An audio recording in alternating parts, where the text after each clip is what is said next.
Madalena Kojokari was 11 years old the last time she was seen in November 2022. People don't just disappear. So, what happened to this young girl? What do her parents know that they won't talk about? And what's in some documents that were released a number of months after she vanished? Let's take a look.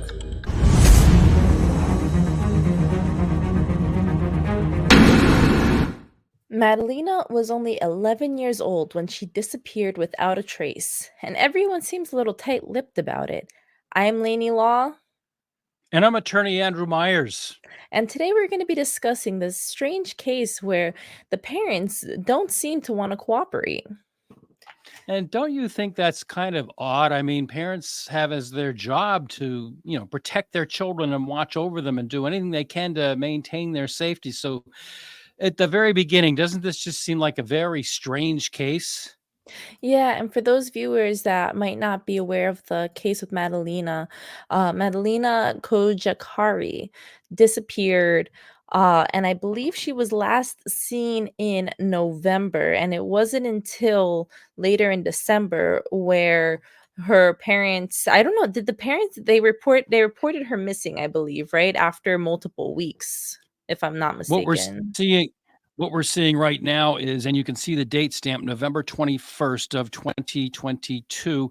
This was the last time that she was seen. She was getting off the school bus, and the school bus obviously had a video camera. And that was the last time young Madalena was ever seen. Yeah, she was 11 years old. It was November 21st, actually, when she was last seen getting off the school bus outside of her home in Cornelius, North Carolina. It's about 20 miles north of Charlotte. And she hasn't been seen by anybody who knows anything since then. And that was the last day she ever attended school.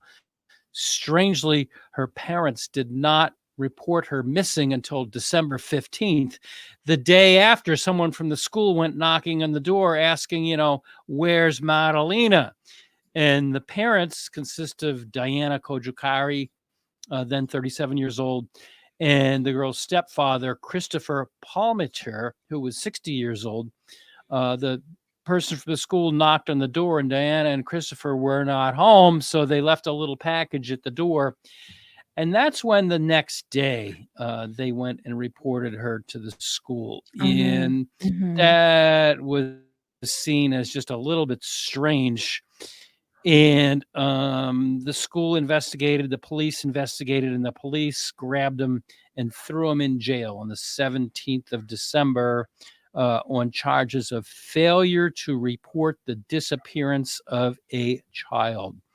The last time little Madalena was seen, she was wearing jeans, pink, purple, and white Adidas shoes, a white shirt, and a jacket. She was a small girl. She was 4 feet 10 and weighed 90 pounds. And we see her there. One of many photographs of the young girl shows her wearing a shirt proclaiming, "I can change the world with love." Both mother and stepfather, Christopher Palmer, were held at the Mecklenburg County, North Carolina detention center. Both steadfastly denied knowledge of her whereabouts. She loved to ride horses. Law enforcement Mhm. indicated that Madalena's mother and grandmother discussed a theory that Palmer, the father, gave the girl away for money. And this is just, something that's just crazy. It's suspicious on both ends. I mean, I'm not a parent, but I can't imagine a universe in where your child is missing at this point for multiple weeks, and it's not until the school starts being suspicious that they do anything. It's a little interesting because even though, it's her stepfather, at the same time, it's just like, why was he not concerned that she was gone? And the fact that neither of them really wanna talk about it is kind of incriminating, I think, for both parties. I mean, you don't just forget to, like, give your little girl dinner, every night. It's just like, what was going on? And it's a little interesting too because, reports say that she was, a cheerful little girl. Uh, eve It's weird to imagine that she'd be totally fine outside of school or outside of home, and then all of a sudden things take such a crazy turn that she's just missing, and her parents seemingly don't even care to get law enforcement involved. Well, that was an odd thing about this is that the more they talked to the parents, the investigators found that neither one of them they felt was being honest. So investigators launched into access to bank records, which they thought would establish a financial pattern for the two. They recorded jail for well, anybody knows really that phone calls from jail are recorded, and they found one call in which Palmer, the stepfather, and his brother and sister-in-law. Palmer claimed that Madalena's mother, quote, had a lot of cash with her, and he did not know where the cash came from. Palmer also told his family there was financial stuff coming up, and his brother, this is odd, told him not to worry about it. So the mother, Diana Kojukari, was originally from Moldova. That's an Eastern European country sandwiched in between and bordering both Ukraine and Romania. Reports coming out of that area claim that Madalena was born in Moldova and that the mother, Diana, and Madalena's biological father divorced when Madalena was just a little toddler. Sources say that Diana Kojokari joined an international online dating service where she met Christopher Palmer, who ended up relocating her to the United States, bringing her to the U.S. and to North Carolina at the age of 3. Some of this is verified on a YouTube that was done by the mother back in 2014. As for Christopher Palmer, what I found was that there's not a whole lot in the way of deep background on him, but records do indicate that Palmer had lived in Michigan, in North Carolina, and the only legal trouble that he had ever had before this had to do with traffic violations. So authorities went in, and the day before they grabbed the parents and threw them behind bars. Law enforcement seized a whole ton of stuff from the house. They seized the family's uh, personal possessions. They seized more than 2 dozen items, including 3 cell phones, multiple thumb drives, a desktop computer, 3 digital cameras, 2 laptop computers, the family's passports, a safe, a rifle, ammunition, a paper shredder with shredded paper in the container, handwritten letters, bags, wallets, a planner, as well as the family's 2 vehicles. So digital data was grabbed from the family's 2 cars, and the investigators looked for any evidence of violence. Whether they found that or not is not of record, but I could only decide probably that it wasn't found because nothing ever came They of couldn't find that. anything, yeah.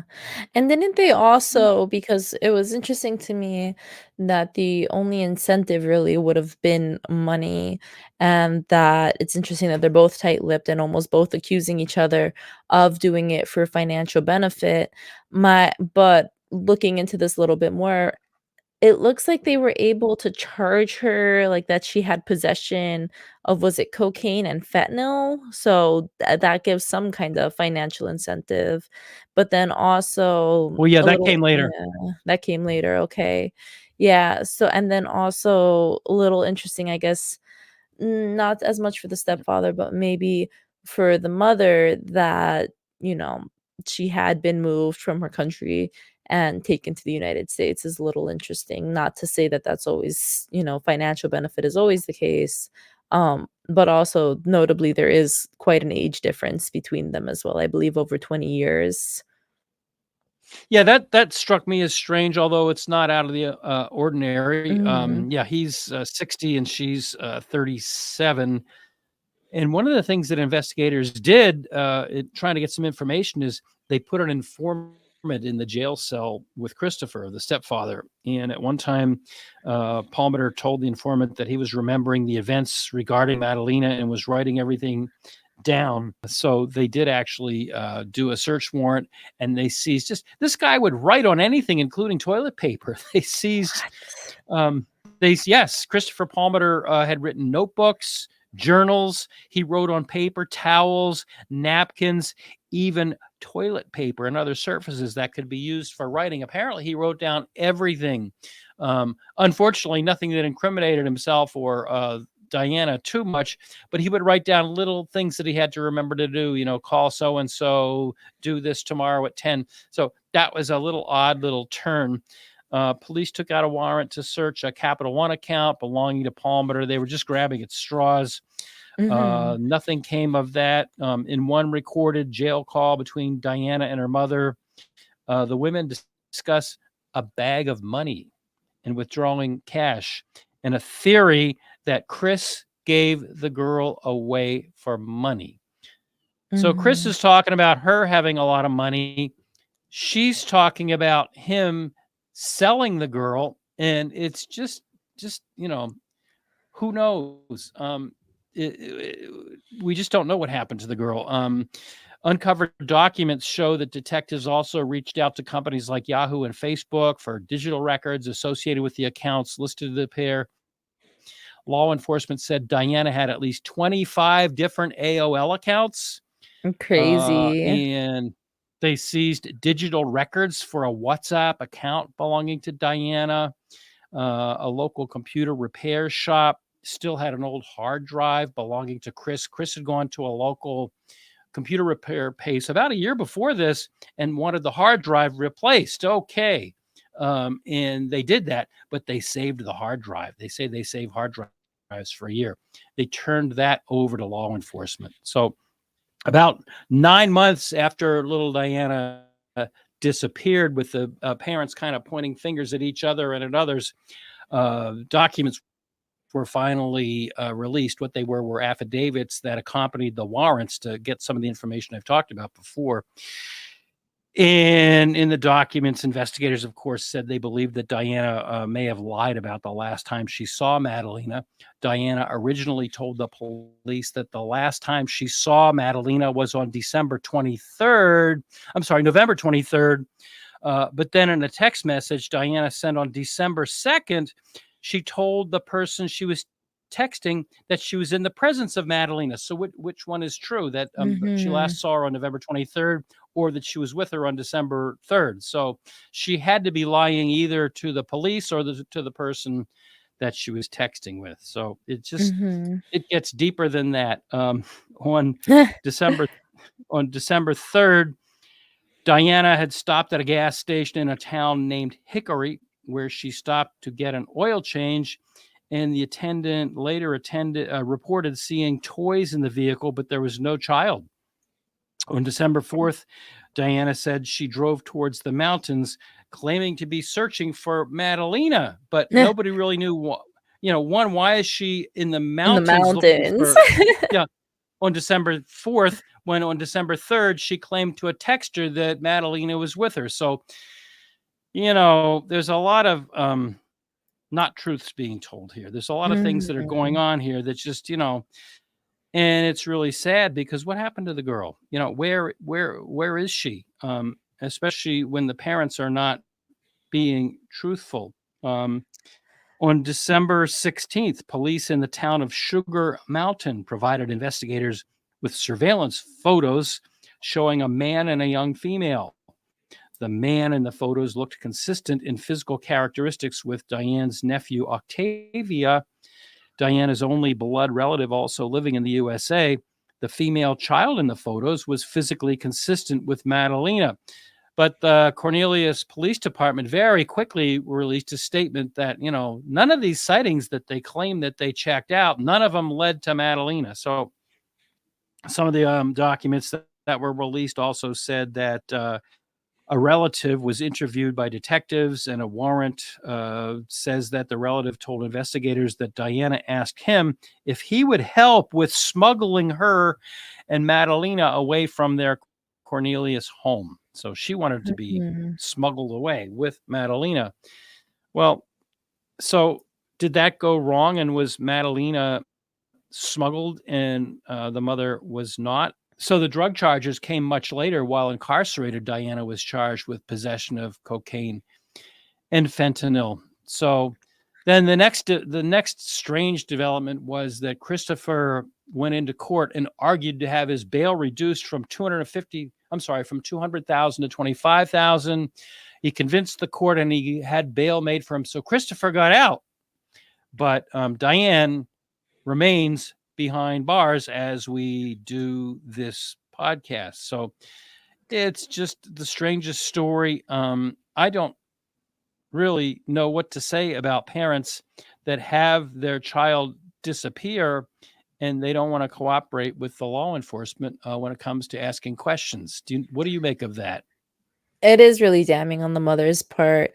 I think the fact that they're both trying to incriminate each other at the beginning and that they're both using money as incentive is a strong factor in this. Some relatives had mentioned that while nothing was like too out of the ordinary for them, that they were kind of quiet, reserved people. It's I don't know, the whole thing is strange. I think at the end of the day, like, if your kid's missing, I don't think logically it makes sense to not try to cooperate with the cops, to not give as much information. You mentioned the text message where she's saying that, oh, she's with her daughter, but, like, the days that she's giving in the text message and the days that she's giving the cops, she's lying to someone or another, and the smuggling of both of them is also very suspicious. It's just like, why are you trying to have your family smuggled away? Are there issues in the relationship? Is he not good to the daughter? But at the same time, if that's the case, then why wouldn't you just be telling that to the police? Oh, well, I had her, taken away because he was mistreating her. It's just like, why is this girl still missing? And why are you not doing everything in your power to get her found? And is it because there's something more incriminating beyond that for yourself? And it is A- weird to me though, the video that they said checked out with their description, but said didn't lead to anything too. Sorry. As I was running out the door this morning to do a bunch of different things, I heard a report on the TV about a study that was done in the United States and focusing on statistics out of Chicago, which of course is a different part of the country. But the study indicated, and I was running out the door. I didn't have time to nail this down, and maybe we'll do this for a future podcast. But trafficking of kids is big in the United States now at this time, 2023. You hear about that kind of thing, and you think of the third world, or you hear about that thing, and you say, well, maybe that happened a long time ago in the country's history, or maybe that happened, other parts of the world. But no, there's a study that's out, and, sure, maybe we should flesh this out and do another podcast on it. But trafficking of children is very big in this country. Smuggling is kind of a different thing, but trafficking children, and specifically for sex workers, is unfortunately something that's happening in this country. And it's happening more and more. And it's just horrible to think of, little Madalena, who was only in middle school, who was only 11. She would at this time be 12. But it's just horrible to think that, not only is a little child like that, maybe, possibly, and we're only speculating, but I'm not the first person to come up with the speculation, to think that a young girl like her ended up like that. And also that it happens more than you want to hear about. There were some family, or friends, I should say. There were some friends of this family that said they were very quiet. They would go to various functions and they would pretty much keep to themselves. Madalena would play with one of the other kids, but the family was really very quiet.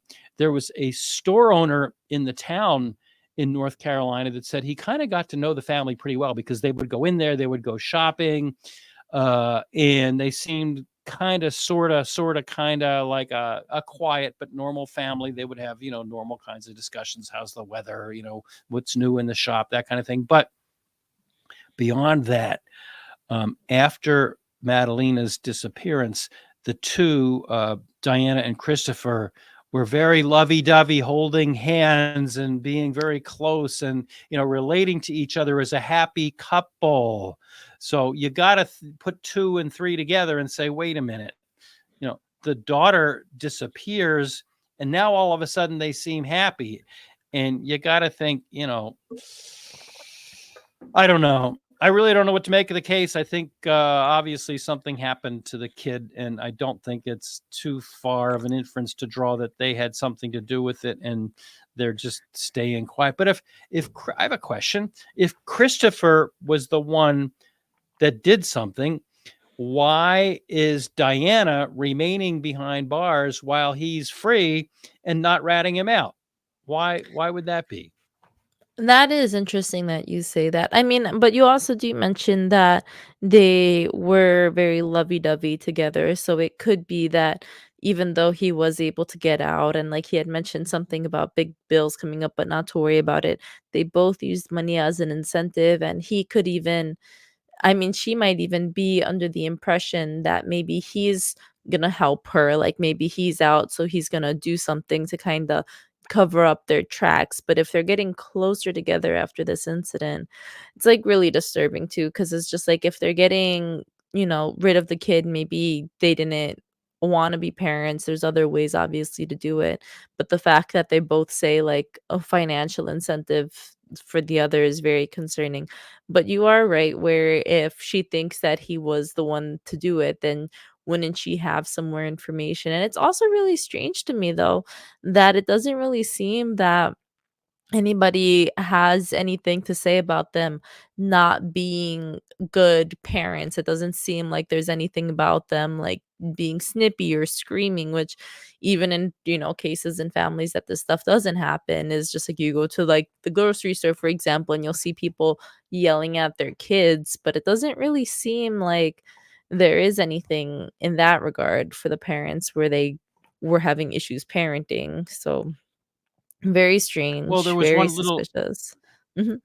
Yeah, there was one little tidbit that I might have left out that, now that you mention it, I'll put it back in, and that is that the night before, little Madalena disappeared or went off the radar, apparently the couple had had a fight. They had had a big fight, and the next day, Christopher took off and went to Michigan for a few days. Apparently, he was from Michigan. He lived in Michigan for a while. Mhm. So there is that, but then he came back. And the other little tidbit was that when people went in the house to look, Madalena had a little backpack like most kids do. And she had, some other possessions, some clothing, and her little backpack and her clothing gone. Mm. So, I mean, what are the other possibilities? Did she run away? Unlikely, because most kids try to run away. I know I did, but you usually like 5 minutes later you change your mind and you come back. So you can't run very Um, far. mm, no, you realize you had it pretty good, and just because your mother yelled at you for, doing whatever you did, you didn't pick up your dirty laundry. Mhm. It wasn't that bad. But what are the other possibilities? I mean, I hate to think, there have been so many horrible cases. I hate to think of what the other possibilities were when the mother was up in the woods. Did she dump the girl in the woods? I can't see that. I'm just Mm. I'm brainstorming, trying to figure out what happened, and I would just hope that the case does not go cold. I would just hope that law enforcement or a private investigator or someone would either use some surveillance, whether it's visual surveillance or listening in on telephone devices, or whether someone catches them talking and hears them. People in prisons are known to talk. You don't have anything better to do than sit around, and when you're not doing the laundry or stamping out license plates or whatever you do, you have a lot of time. So it's known that people talk. Christopher, will he go to a bar and talk? There have been criminals that have been caught because they went to a bar and had a few and forgot and just trusted somebody and talked. So I would like to hope that either through surveillance or loose lips or something, someone will find out where the girl is, and hope against hope that she's found. Although I don't know. Stories Mhm. like this often don't end well, but I would hope that it does end well. I don't know. Yeah, I mean, I You think with Diana, um it's because even I don't know necessarily too much how court works, but I'd imagine that even if she did have some level of involvement, it would be interesting to see if later on, I don't necessarily know how plea deals and things of that nature work, but theoretically, if she herself had, involvement with Madalena's case, would that not give her some information on some connections of people that she could theoretically like expose in that regard. Um, I think there's, like, a lot of levels to it, and I think it's pretty like, I think at the end of the day that the fact that neither of these people reported this girl missing, that at least is criminal at the very least, like, the kid is gone, but the fact that the kid is somewhere potentially, like you said, it seems unlikely, like, that she would be going to the mountains to be potentially disposing of a body. If they knew somebody somewhere, wouldn't they also have some kind of other people to kind of put the blame on and to incriminate themselves? But I don't know how that kind of stuff works out. Yep, a lot of loose ends Mhm. in this case. A lot of loose ends, and I guess we're not going to find out for a while. But it's a good thought that you had that maybe there's some leverage. I mean, who wants to sit in jail forever? I mean, who wants to just sit in a holding cell forever and ever and ever? We just don't know. So I guess we've talked this one out, and we'll revisit this and perhaps revisit the trafficking issue, which is a horrible issue, on a future podcast. Right, Lainey? Yeah, and if anybody watching has any topics, I mean, hopefully there's developments in this case that we can go in and discuss a little bit further. But if anybody watching has any suggestions for any cases that you would like to see examined, please let us know in the comments below. Please remember to like, subscribe, and we'll see you on the next one. Have a good one.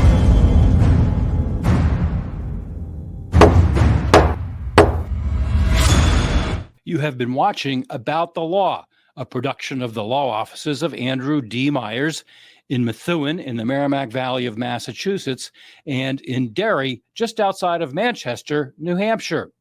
Remember to click the like and subscribe buttons down below. And if you enjoyed this video, be sure to share it with your friends and others. If you'd like to talk to me about an injury case, a car accident, a slip and fall, a serious bodily injury case, or some other case, please feel free to contact me. I'd love to talk to you. You can contact us through my website at attorney-myers.com. We have a contact us block, or you can call on one of the telephone numbers we've given there, or you can email me at andrew@attorney-myers.com. The foregoing is offered for informational purposes only. It is not intended as, nor does it constitute, legal advice. Laws vary widely from state to state. You should rely only on the advice given to you during a personal consultation by a local attorney who is thoroughly familiar with state laws and the area of practice in which your concern lies.